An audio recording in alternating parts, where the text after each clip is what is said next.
नमस्कार विद्यार्थी मित्रों, धोरण 10 विषय सामाजिक विज्ञान में चैप्टर नंबर 8 कुदरती संसाधनों जेनी आपणे समझूती मेळवी रह्या छीए त्यारे आजे आपणे एवा बे प्रश्नोनी अहींया समझूती मेळवीशुं। लास्ट विडियो में आपणे जमीन एटले शुं अने जमीनना जे 8 प्रकारो ए विशेनी आपणे विस्तृत माहितीओ मेळवी हती। हवे आजना विडियो में आपणे जे बंने प्रश्न मोस्ट आईएमपी कही शकाय एवा बे प्रश्नोनी आपणे समझूती मेळववानी छे। तो सौथी पहेलो प्रश्ननी आपणे समझूती मेळवीए के जमीन धोवाण एटले शुं अने जमीन धोवाण अटकाववाना उपायो जणावो। हालनी एवी परिस्थितिमां आजे जमीननुं धोवाण વધતું ને વધતું જાય છે, એને કારણે ઘણી બધી એવી વિકટ પરિસ્થિતિઓ પણ સર્જાતી આપણને જોવા મળે છે। તો આ જમીન ધોવાણ કોને કહેવાય અને એ જમીન ધોવાણને જો અટકાવવું હોય તો એના માટે આપણે સમાજે સરકારે કેવા પ્રયત્ન કરવા જોઈએ એની આપણે માહિતી અહીંયા મેળવીશું। તો સૌથી પહેલા આપણે જમીન ધોવાણની વ્યાખ્યા કહેતા કે ડેફિનેશન આપણે સમજીએ તો કે જમીન ધોવાણ એટલે શું? તો કે ગતિશીલ હવા અને પાણી द्वारा जमीनना माटीना कणों झड़पथी एक जग्याए बीजी जग्याए घसदाई जवानी जे क्रिया ने आपणे जमीन धोवाण कही शकीए छीए। फरीथी गतिशील हवा एटले जोरथी जे हवा फूंकाती होय, पवन फूंकातो होय अने पाणी द्वारा जमीनना माटीना जे कणों छे ए कणों एक जग्याएथी बीजी जग्याए ज्यारे घसदाई जाय छे एने आपणे जमीन धोवानी प्रक्रिया कही शकीए। एना आपणे जमीन धोवाण कही शकीए छीए। आ जमीन धोवाण अटकाववाना उपायो कया कया छे ने घणीवार जे जमीनना माटीना जे कणो छे ए खेती माटे एना जे उपला जे उपरनुं जे पड होय छे ए एनी फळद्रुपता माटे खूब ज आवश्यक होय छे अने जो ए ज पड एटले के ए ज माटीना कणो जो घसराई जाय तो जमीननी फळद्रुपता घटी जाय छे अने एने कारणे खेतीनुं उत्पादन ओछुं थाय छे। तो आ जमीन धोवाणने जो आपणे अटकावવું હોય તો એના ઉપાયો કયા કયા? તો આપણે એક પછી એક એના ઉપાયોને સમજીએ કે જમીન ધોવાણ અટકાવવાના ઉપાયો। પહેલું તો કે જમીન પર થતી ચણાણ પ્રવૃત્તિનું નિયમન કરવું જોઈએ। ચણાણ પ્રવૃત્તિ જે પ્રાણી પશુઓને ચણાણ માટે આપણે લઈ જઈએ છીએ, ચરાવવા માટે આપણે જે લઈ જઈએ છીએ એનું નિયમન કરવું જોઈએ। આપણે બંધ કરવું નથી પરંતુ એનું નિયમન કરવું। જ્યાં જરૂર હોય તે જ વિસ્તારોમાં એ પશુઓને ચરાણ માટે લઈ જવા જોઈએ। બીજું, ઢોળાવવાળી જમીનમાં સમોચ્ચ રેખીય પગથિયાની પેઢીથી તળાવથી વાવેતર કરવું જોઈએ। આપણે જે ઢોળાવવાળી જમીન છે, ઢોળાવ એટલે કે જેનો ઢોળાવ હોય, જેના ઉપર પાણી બહુ મોટા પ્રમાણમાં એનો સંગ્રહ ન થઈ શકે એવી ઢોળાવવાળી જમીન, એ ઢોળાવવાળી જમીનમાં સમોચ્ચ રેખીય તમે આપણા પુસ્તકમાં મિત્રો સાથે જોજો, એમાં एना चित्रों आपेला छे के समोच्च रेखा पगथियानी तरा पद्धति कई कहेवाय। तो सरखा अंतरे पगथियाओ बनावीने ए जमीनमां एनुं वावेतर करवामां आवे छे। पुस्तकमां आपणे एनुं चित्र पण खूब ज सारी रीते आपेलुं छे।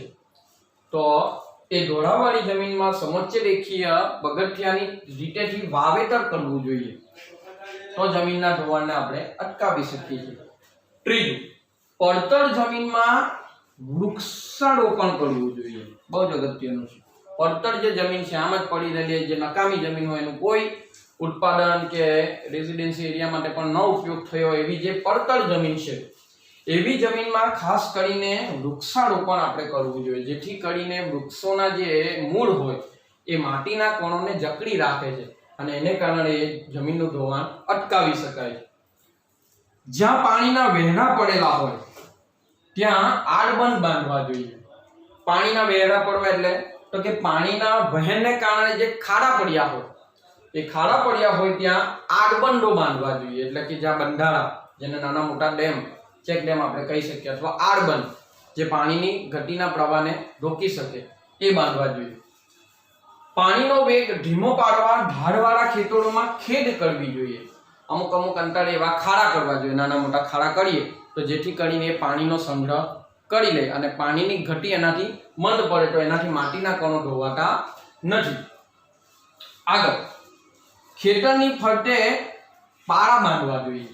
જેમ નદી કિનારે આપણે મોટા મોટા પથ્થરો, જાળીદાર પથ્થરો જે મૂકેલા હોય છે કે જેથી કરીને પૂરની પરિસ્થિતિ સર્જાય ત્યારે આવા જે પાળા હોય છે એ આપણું રક્ષણ કરી શકે અને પાણીના વહેણને અટકાવવામાં મદદરૂપ થાય છે।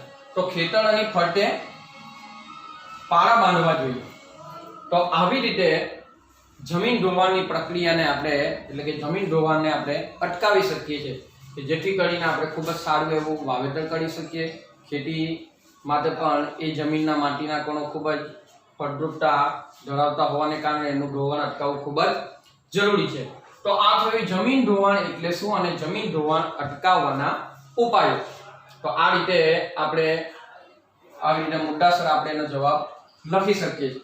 બીજો પ્રશ્ન સમજીએ આપણે કે ભૂમિ સંરક્ષણ એટલે શું અને ભૂમિ સંરક્ષણ અટકાવવાના ઉપાયો કયા કયા।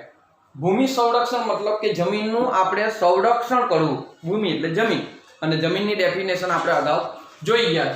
તો ભૂમિ સંરક્ષણ કોને કહેવાય અને ભૂમિ સંરક્ષણ અટકાવવાના ઉપાયો કયા કયા।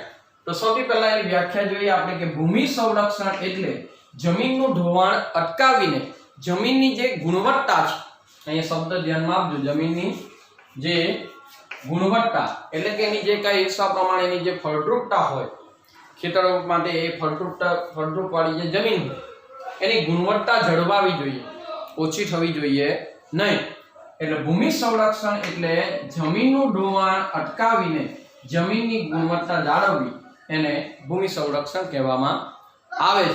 તો આ ભૂમિ સંરક્ષણ માટે આપણે સરકાર સમાજે આપણે શું પ્રયત્ન કરવા જોઈએ, કયા કયા ઉપાયોને હાથ ધરી શકાય, એવા કયા પ્રયત્નોથી આપણે એનું સંરક્ષણ કરી શકીએ। તો કે પડતર જમીન પર જંગલો ઉગાડવા જોઈએ। જંગલો ઉગાડવાથી શું થાય તો કે જંગલો ઉગાડવાથી વૃક્ષોનું પ્રમાણ વધે અને વૃક્ષોનું પ્રમાણ જો વધે તો વૃક્ષોના જે મૂળ હોય એ માટીના કણોને શું કરે, જકડી રાખે, જેથી કરીને એ ભૂમિ સંરક્ષણ એટલે કે જમીનના એ ભાગને રક્ષણ કરી શકે। બીજું, નદીના કોટરો અને ડોળાઓ પર, નદીનું જે ખીણ ક્ષેત્ર આપણે જે કહીએ છીએ અથવા એનું બેસીન આપણે જે કહીએ છીએ એ નદીના કોટરો અને ઢોળાવો પર વૃક્ષારોપણ કરવું જોઈએ। શું કરવું જોઈએ? વૃક્ષારોપણ, કે જેથી કરીને એ જમીનના માટીના કણોનું ધોવાણને અટકાવી દે, એનાથી આપણે એનું રક્ષણ કરી શકીએ। આગળ જોઈએ, રણની નજીકના ક્ષેત્રોમાં વાટા પવનોને રોકવા વૃક્ષોની હાડમાળા ઉગાડવી જોઈએ। રણ વિસ્તારમાં આપણે જોઈએ છે વૃક્ષોનું પ્રમાણ ખૂબ ઓછું હોય છે અને જ્યાં વૃક્ષોનું પ્રમાણ ઓછું હોય છે ત્યાં વરસાદનું પ્રમાણ પણ ઓછું જોવા મળે છે। તો આવા જે રણ વિસ્તારો છે એ રણ વિસ્તારની ક્ષેત્રોમાં જે પવનો ફૂંકાતા હોય એ વાતા પવનોના વેગને અટકાવીને ત્યાં વૃક્ષોની હારમાળા ઉગાડી, હારમાળા એટલે વૃક્ષોની લાઈનબદ્ધ રીતે એની હારમાળા ઉગાડવી। નદીના પૂરને અન્ય નદીમાં વાળીને કે સૂકી નદીમાં ભળીને એને અંકુશમાં લાવવાનો પ્રયત્ન કરવો જોઈએ। માનો કે જ્યારે પાણીનો જથ્થો ઉપરવાસમાં વધી ગયો હોય, આપણા મોટા મોટા ડેમમાં પાણીનો સંગ્રહ વધી ગયો હોય તો એ પાણીના સંગ્રહને સમયાંતરે છોડીને એના જે પાણીનો સંગ્રહ છે જ્યાં સૂકી નદી છે એવી સૂકી નદીમાં એના પાણીના વહેણને શું કરી દેવું જોઈએ? વાળી દેવું જોઈએ। અને જ્યાં અર્ધશુષ્ક ક્ષેત્રો જે હોય ત્યાં પણ એ નદીના પાણીને ત્યાં ભરીને એને અંકુશમાં લાવવાનો પ્રયત્ન કરવો જોઈએ। તો એનાથી શું થશે તો કે પાણીના વેગથી જે જમીનના માટીના કણનું જે ધોવાણ થતું જાય છે એ ધોવાણ આપણે અટકાવી શકીએ। આગળ ઉપાય જોઈએ, પશુ દ્વારા થતા અતિચરણને નિયંત્રિત કરવું જોઈએ। અતિચરણ શબ્દ છે, ચરણ શબ્દ નથી, અતિચરણ કે જ્યાં વધારે પડતું ચરણ થતું હોય તો એવા ક્ષેત્રોમાં એને નિયંત્રણમાં લાવવાનો આપણે પ્રયત્ન કરવો જોઈએ, એટલે જેથી કરીને એ ભૂમિ ધોવાણ આપણે અટકાવી શકીએ છીએ। ત્યાર પછી ક્ષિતિજ સમાંતર ખેત, સીરીદાર ખેતરો જેવી પદ્ધતિઓને આપણે અપનાવવી જોઈએ।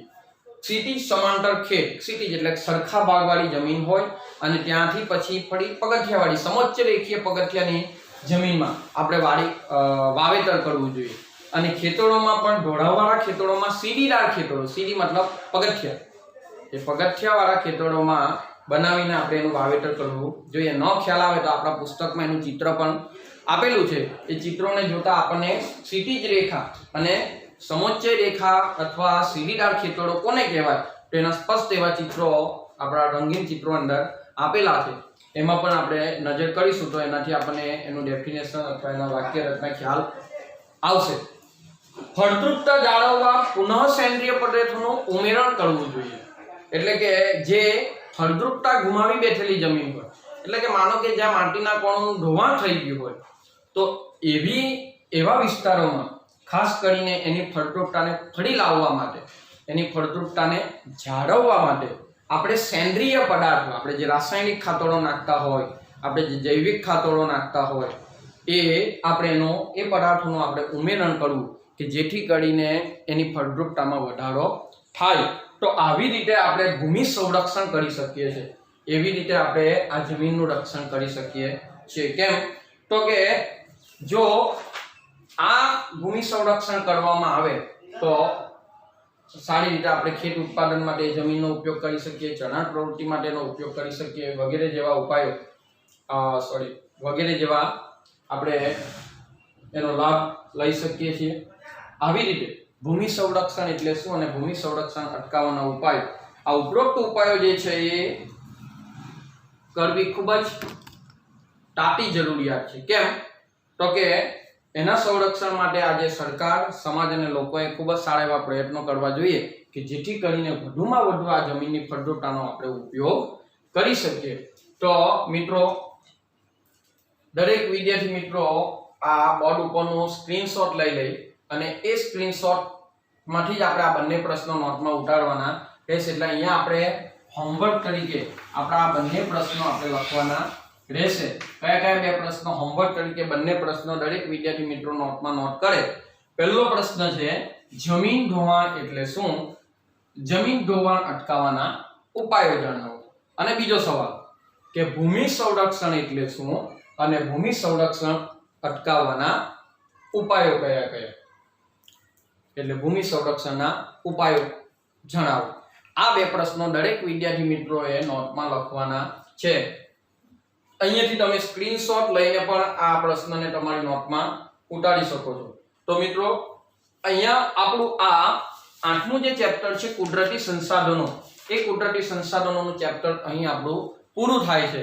ફરીથી દરેક ટોપિકને આપણે એ ચર્ચા કરતા જોઈએ. સૌથી પહેલા આપણે જોયું હતું સંસાધનની ડેફિનેશન, ત્યાર પછી સંસાધનના સંસાધનના ઉપયોગો, એના પ્રકારો જોયા. ત્યાર પછી આ સંસાધનોનો આયોજન અને સંરક્ષણ વિશેની પણ આપણે સમજૂતી મેળવી.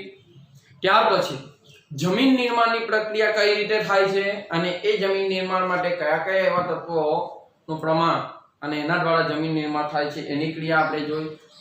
ત્યાર પછી આપણે જે ટોપિક સમજ્યા જમીન એટલે શું અને જમીનના 8 પ્રકારો આપણે જોયા. કાંપની જમીન, કાળી જમીન, રાતી જમીન, લેટેરાઇટ કે પડખાવ જમીન, રણ પ્રકારની જમીન, પર્વતીય ક્ષેત્રની જમીન, ત્યાર પછી જંગલ પ્રકારની જમીન અને 8મી દલદલ કે પીટ પ્રકારની જમીન. આ 8 પ્રકારો આપણે જોયા હતા.